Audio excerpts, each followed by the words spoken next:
नमस्कार शिक्षक बंधुओं, आप सभी का स्वागत है हमारे यूट्यूब चैनल स्वरा अनअकैडमी क्लासेस पर। जैसा कि आप स्क्रीन पर देख रहे हैं, आधारशिला यानी फाउंडेशनल लर्निंग शिक्षक हस्त पुस्तिका आप सभी को मिल गई होगी, यानी इसके साथ में 2 और पुस्तिकाएं मिली होंगी।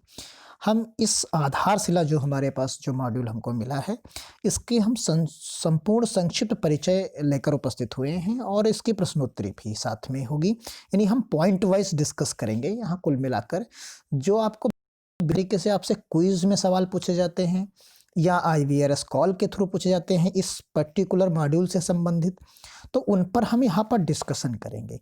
ये 8-10 मिनट का वीडियो होगा, आप इसे इत्मीनान से देख लीजिए। आपको बुक का काफ़ी कुछ कॉन्सेप्ट जो है यहाँ पर मिल जाएगा, क्योंकि यहाँ पर कुछ टर्मिनोलॉजी होगी, उस टर्मिनोलॉजी को समझना होगा। कुछ ऐसे शब्द दिए गए हैं जो आपके लिए नए होंगे, तो उन सभी चीज़ों को हम यहाँ पर समझेंगे 1 बाय 1 करके। और मैं आपको पेज यानी बुक का पेज नंबर भी बताऊंगा कि कहाँ पर ये डिस्क्रिप्शन यहाँ पर इसका दिया है, तो आप जाके डायरेक्टली उसको वहाँ से भी उसका विवरण पढ़ सकते हैं। तो आप हमारे चैनल पर बने रहिए और अगर नए हैं तो सब्सक्राइब करना बिल्कुल ना भूलें। तो आइए शुरू करते हैं आज का ये वीडियो।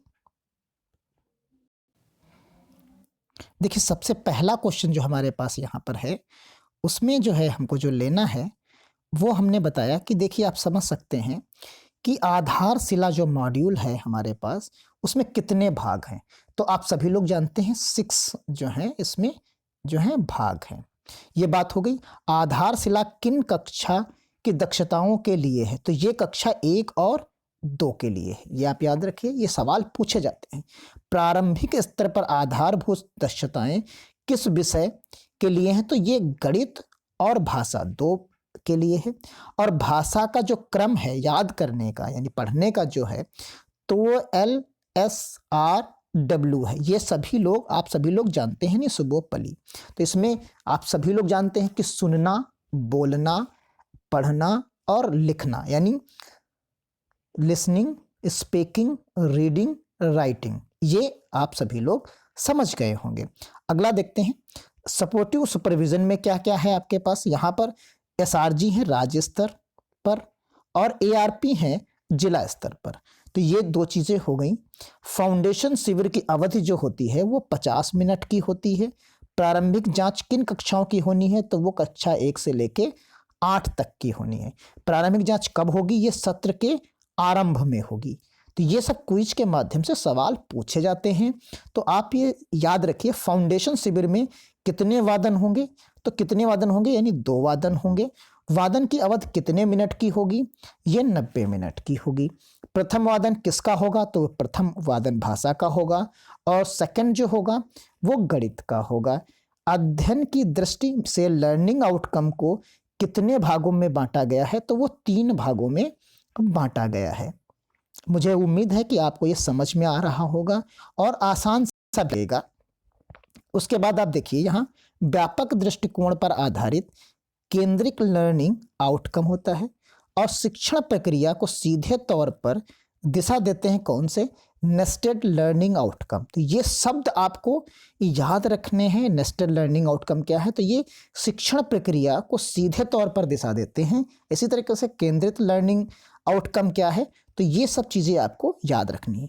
लक्ष्य आकलन की बात यहाँ की गई। लक्ष्य आकलन संकेत कौन से भाग में दिए गए हैं, भाग 1 में दिए गए हैं, यानी ये 6 भागों में है। तो पहले भाग में आपको संकेतक के रूप में है फाउंडेशन लर्निंग शिविर के साप्ताहिक कक्षा को कितने सप्ताह में बांटा गया है, तो ये 7 सप्ताहों में बांटा गया है। कौन सी अवधि में सीखने की गति अत्यंत तीव्र होती है, तो वो जन्म से 8 वर्ष तक, जो जन्म से 8 वर्ष तक है बच्चे की, वो सबसे ज़्यादा तीव्र होती है। ऑपरेशनल लर्निंग में किस तथ्य पर विशेष महत्व दिया गया है, तो वो भावनात्मक जुड़ाव पर जो है दिया गया है। अगले वाले में आई, आधारशिला का उद्देश्य क्या है, तो बच्चों में जीवन पर्याप्त सीखने के लिए आवश्यक गुणों को शुरुआत से ही विकसित कर होने, गहरा और व्यापक होने का मौका और अभ्यास मिले, ये इसके टारगेट्स हैं। प्रारंभिक स्तर पर भाषा के लिए कितने केंद्रित आउटकम विकसित किए गए हैं, तो ये कितने किए गए हैं, 4 किए गए हैं। तो आगे आइए, भाषा के बुनियादी पहलू 4 हैं: सुनना, बोलना, पढ़ना और लिखना, जो हमने सबसे पहले देखा था। भाषा संरचना और व्याकरण, कल्पना और सृजनशीलता, ये 4 चीजें हो गई। खुले प्रश्न क्या होते हैं, क्यों, कैसे, अगर, इस तरीके के जो शब्द जुड़ते हैं तो खुले प्रश्न के अंतर्गत आते हैं। गतिविधि के कितने चरण होते हैं, तो ये 4 चरण होते हैं। आगे आ जाइए। सीखने के चारों चरणों को ध्यान में रखकर तथा क्रियाकलापों की श्रृंखला को क्या कहते हैं, तो क्या कहेंगे, इसको हम गतिविधि कहेंगे। अब आ जाइए, यहां गतिविधि के मूल सिद्धांत कितने हैं, तो 3 हैं। 3, और गतिविधि के प्रकार कितने हैं, सिद्धांत 3 हैं, प्रकार कितने हैं, 4 हैं। तो मौखिक, लिखित, TLM और ICT। दीक्षा का प्रयोग कौन सी गतिविधि में आएगा, तो ये ICT में आएगा। आगे आइए, अवधारणा का विकास कौन सी गतिविधि में होता है, तो ये TLM आधारित पर होता है। गतिविधि का प्रारूप क्या है, ERAC। तो अब समझिए आप यहां पर ERAC क्या है। देखिए, ERC जो आपकी बुक है आधारशिला, उसमें पेज नंबर जो 12 है, पेज नंबर कौन सा, 12, इस पे आपको थोड़ी सी डिटेल मिलेगी।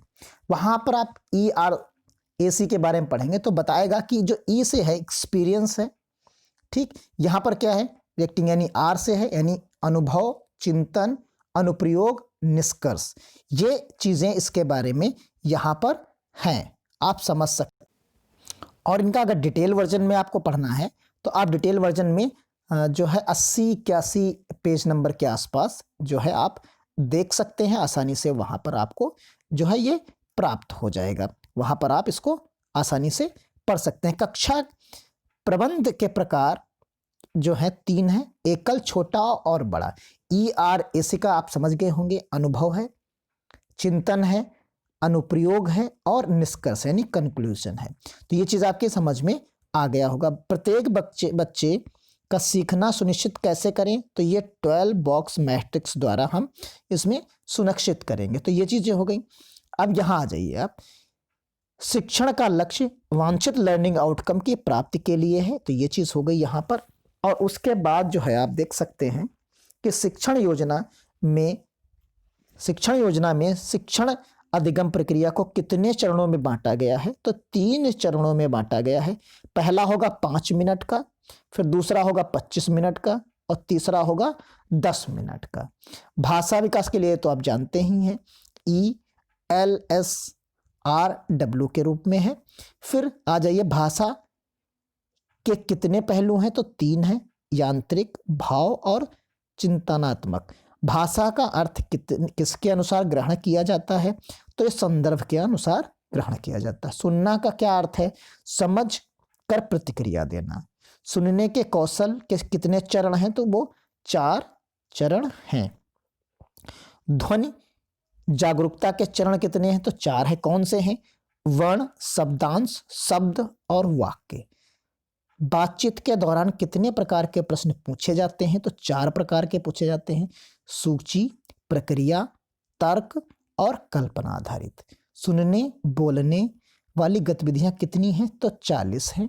आकलन का क्या उद्देश्य है, जहां आवश्यकता हो वहां बच्चे की मदद की जाए, यानी हमें बच्चे की वही मदद करनी है जहां पर बच्चे को आवश्यकता हो। तो ये चीज़ आपकी समझ में उम्मीद करता हूं आ रही होगी। वीडियो कैसा लग रहा है ये आप जरूर बताइएगा और सब्सक्राइब करना भी बिल्कुल मत भूलिएगा। अब यहाँ पर देखिए आप, प्रेरणा तालिका में क्या है, तो दक्षता है, आकलन है, संकेतक है, आकलन है, तो आवश्यक प्रश्न है। लिखने से पहले कौन सा अभ्यास जरूरी है, तो मांसपेशियों का अभ्यास जरूरी है। पढ़ने की तैयारी है तो कितने चरण हैं, तो 2 हैं। प्रिंट चेतना का विकास, ध्वनि चिन्ह संबंधी समझ के बारे में। अगले में आ जाइए, पठन विकास की गतिविधियां कितनी हैं, तो ये यहाँ पर 6 हैं। पठन कौशल का आकलन लिखित और मौखिक रूप से किया जाएगा। लेखन कौशल के प्रमुख पहलू कितने हैं, तो 2 हैं। विषय वस्तु और उसका संगठन व सटीकता क्या है, तो लिखने के लिए जरूरी कौशल कितने हैं, 3 हैं, गद्यात्मक, भाषा, संरचना संबंधी और संज्ञानात्मक। तो ये इस तरीके से आप समझ रहे होंगे, आपको अच्छा भी लग रहा होगा। लेखन विकास के चरण कितने हैं, तो ये 4 हैं। आरंभिक स्तर पर गणित शिक्षण के कितने फोकल लर्निंग आउटकम है, तो वो 5 हैं। गणित के लिए जो क्रम है वो ELPS है।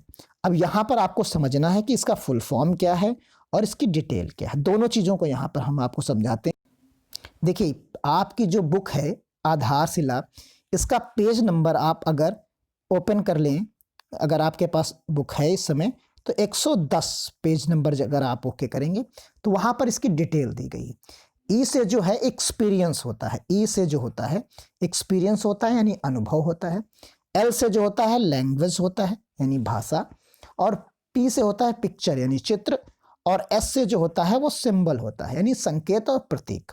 तो ये 3 आधार पर हम बच्चों को मैथमेटिक्स के बारे में बताते हैं कि यानी शिक्षक बच्चों को ठोस मूर्त वस्तुओं जैसे पत्तियां, फूल, कांच, ये तो सब एक्सपीरियंस होगा, यानी बीज आदि गिनना सिखाए।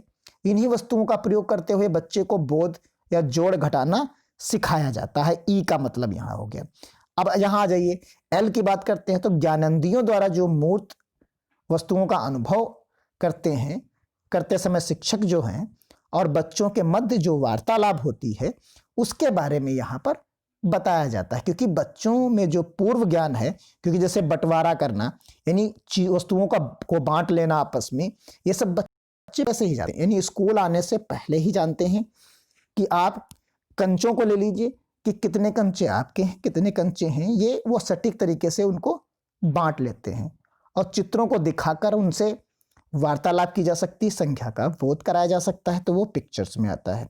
सिंबल की बात की जाए तो कौन छोटी संख्या है, कौन सी बड़ी है, जोड़ना घटाना, छोटी बड़ी संख्या जोड़ना घटाना, गुणा भाग बराबर, इन सब चीज़ों का यहाँ पर प्रयोग किया जा सकता है। तो रटने से ज़्यादा क्या महत्वपूर्ण है, तो समझना है। तो उम्मीद करता हूँ ये चीज़ें आपको समझ में आ गई होंगी। ELPS यानी एक्सपीरियंस, लैंग्वेज, पिक्चर्स, और लास्ट में एस से सिंबल। अब यहाँ पर आ जाइए, सही उत्तर से ज़्यादा क्या जरूरी है, सही प्रक्रिया। गणित शिक्षण का एक बड़ा उद्देश्य है गणितीय सोच का विकास। गणित की मौलिक संरचनाएं कितनी हैं, तो ये 4 हैं। तो इस प्रकार मैं उम्मीद करता हूं कि आपको ये वीडियो पसंद आया होगा। कमेंट बॉक्स में ज़रूर बताइए जिससे हमारा हौसला बढ़े। उम्मीद करता हूं वीडियो पसंद आने के बाद आप कमेंट ज़रूर करेंगे, और मिलते हैं किसी और इसी तरीके की यूज़फुल वीडियो के साथ अगले वीडियो में। धन्यवाद। जय हिंद, जय भारत।